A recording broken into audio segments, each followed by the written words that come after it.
Hi hello everyone welcome to Disha TV. ఈరోజు మనం ఒక ఇంట్రెస్టింగ్ సినిమా గురించి మనం మాట్లాడుకోబోతున్నాం. మనందరికీ తెలిసిందే, గౌతమ్ తిన్నూరియా డైరెక్షన్లో విజయ్ దేవరకొండ గారు హీరోగా వచ్చినటువంటి కింగ్డమ్. సో ఇక సినిమా విషయానికి వచ్చినట్లయితే, సినిమా ట్రైలర్లో మనం కొన్ని కొన్ని షార్ట్స్ చూస్తాం.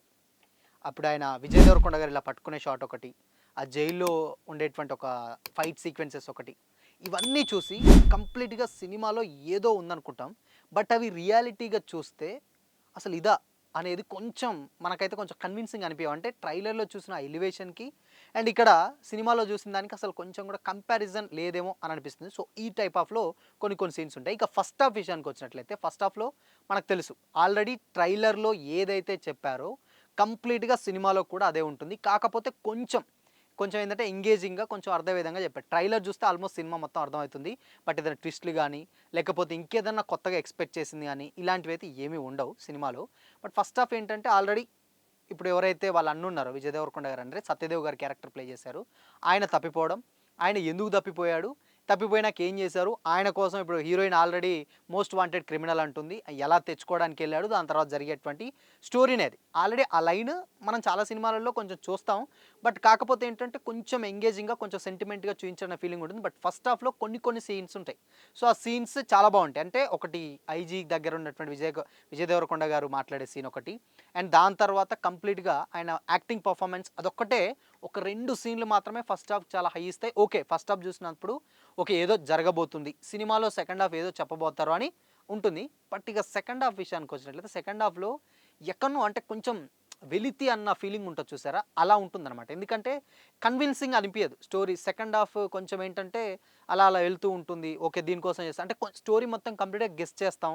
అండ్ విలన్ క్యారెక్టర్ చేసినటువంటి క్యారెక్టర్ కూడా ఓకే బాగానే ఉంటుంది. కానీ ఒక 2 సీక్వెన్సెస్ ఉంటాయి. ఒకటి నవేస్వామి గారితో ఒక సీక్వెన్సెస్ ఉంటుంది. దాని తర్వాత అండ్ ఇంకొకటి హీరోయిన్ తోటి ఉండేటువంటి కొన్ని, అసలు హీరోయిన్ కూడా ట్రైలర్లో ఆల్రెడీ మనకు చూపించినప్పుడు ఎంతో స్కోప్ ఉంటుంది, అసలు ఏవీ ఉండదు. ఆమెది కూడా ఒక మహా అయితే 3-4 సీన్లు గట్టిగా మాట్లాడితే అంతవరకే ఉండదు, అంతకుమించే ఉండదు. ఒక పాట ఉండాలి, బట్ ఆ పాటను కూడా లేపేశారు ఎందుకో మరి. మేబీ ఎడిటింగ్ కొంచెం లెంతీ అవుతుందో ఏదో ప్రాబ్లం వల్ల ల్యాగ్ అవుతుందన్న ఫీలింగ్ వచ్చేస్తుందేమో తెలియదు, కానీ ఆ పాట కూడా ఉండదు. అదే హృదయం లోపల సాంగ్ ఉంటుంది, అది కూడా తీసేశారు. సో ఇక మిగతా సినిమా విషయానికి వచ్చినట్లయితే, సినిమా కొంచెం ఎలా అంటే ఓకే బాగుంటుంది అని సెకండ్ హాఫ్ మనం వెళ్ళేది కొంచెం కొంచెం కన్విన్సింగ్గా అనిపిస్తూ ఉంటుంది. బట్ కాకపోతే ఎక్కడ డిసప్పాయింట్ అవుతామంటే, లాస్ట్కి ఒకటి ఉంటుంది, అంటే చెప్తే స్పాయిలర్ అవుతుంది. బట్ కాకపోతే సత్యదేవ్ గారిది ఇక మనకు ఆయన అన్నయ్య క్యారెక్టర్ కదా. బట్ అన్నయ్య ఆయన అంత ఎమోషన్, అంటే విజయ్ దేవరకొండ గారు వచ్చేదే వాళ్ళ అన్న కోసం. బట్ ఆయన అలాంటి సిచ్యువేషన్లో చూసినప్పుడు మరి డైరెక్టర్ ఎందుకు అలాంటి సీన్ పెట్టాడో అర్థం కాదు, కానీ కొంచెం కన్విన్సింగ్ అనిపించదు. బట్ దాని తర్వాత బోట్ సీక్వెన్సెస్ ఒకటి ఉంటుంది, ఆ బోట్ సీక్వెన్సెస్ ఒకటి ఓకే అనిపిస్తుంది. ఇక మెయిన్ ఏంటంటే సినిమా ఇన్ని రోజులు మనం ఆయన ఎందుకు తీశాడు ఏంటంటే మేబీ సెకండ్ హాఫ్ కోసమేమో. అంటే సెకండ్ హాఫ్ అంటే ఈ సినిమాలో సెకండ్ హాఫ్ కాదు, పార్ట్ 2 ఒకటి ఉంది, ఆ సినిమా కోసం చూసాడు అన్న ఫీలింగ్ అయితే వచ్చేస్తుంది. మేబీ మరి పార్ట్ 2ని కంప్లీట్గా స్టార్టింగే ఒక 70 సంవత్సరాలు స్టోరీ, దాని తర్వాత ఎలా జరుగుతుంది ఏంటి అనేది కొంచెం లింక్ చేశారు, కానీ ఆ లింక్ కొంచెం కొంచెం కన్విన్స్ అవ్వదు. బట్ పార్ట్ 2లో ఏమన్నా కొంచెం ఏమైనా ఎంగేజింగ్గా పెడతారంటే చూడాలి మరి. ఎందుకంటే క్లైమాక్స్ వరకు ఓకే అనిపిస్తుంది, బట్ ఎక్స్పెక్టేషన్స్ మాత్రం మ్యాచ్ చేయలేదు. బట్ ఓవరాల్గా మాత్రం ఓకేలే అని అనిపిస్తుంది. బట్ ఒక యాక్షన్ ఏదైతే మాస్ ఆడియన్స్ ఎవరైతే ఉంటారో అలాంటి సినిమాలు ఎక్స్పెక్ట్ చేసిన వాళ్ళు విజయ్ దేవరకొండ గారి నుంచి వెళ్ళి కొంచెం ఈ సినిమాని డిసప్పాయింట్ చేసింది. ఎంతో కొంత ఎలివేషన్స్ పడతాయి అనుకున్నారు. బట్ అనిరుద్ధ్ గారి మ్యూజిక్ ఒకటే మ్యూజిక్, సినిమా మొత్తం కంప్లీట్గా అదే ఉంటుంది.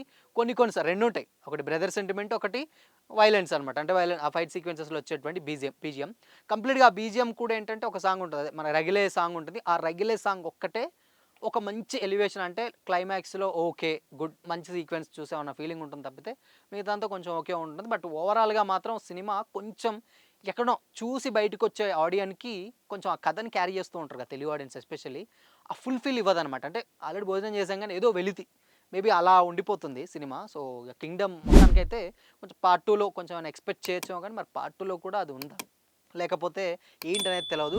లాస్ట్లో ఒక చిన్న ట్విస్ట్ ఒకటి రివీల్ చేశారు, ఆ రివీల్ చేసింది బాగానే ఉంటుందేమో. ఇక పార్ట్ 2 దాని మీదే వెళ్ళిపోవాలన్నమాట, అందుకోసమనే అది చేశారు. ఓకే గుడ్ బాగానే ఉంటుంది. ఈ విలన్కి అండ్ కొన్ని కొన్ని సీక్వెన్సెస్ ఉంటాయి, విలన్కి విజయ్ దేవరకొండ గారికి ఒక సీను, విలన్కి ఫాదర్, అండ్ ఆయన క్యారెక్టరేషన్ ఎస్పెషల్లీ విలన్ క్యారెక్టరేషన్ చాలా బాగా అనిపిస్తుంది. కొంచెం క్లాసీ విలన్ టైప్లో కొంచెం మాస్గా చేస్తారు, అది ఓకే గుడ్ బాగానే ఉంటుంది. బట్ ఓవరాల్గా విజయ్ దేవరకొండ గారి యాక్టింగ్ మాత్రం 2 కూడా అని చెప్పొచ్చు. ఆయన చాలా బాగా చేశాడు. బట్ ఆయన సరిగ్గా గౌతమ్ గారు యుటిలైజ్ చేయలేదా ఏంటో అనిపిస్తుంది గానీ, కొంచెం ఎలివేషన్స్ షాట్స్ పెడితే బావుండేది అని అనిపిస్తుంది.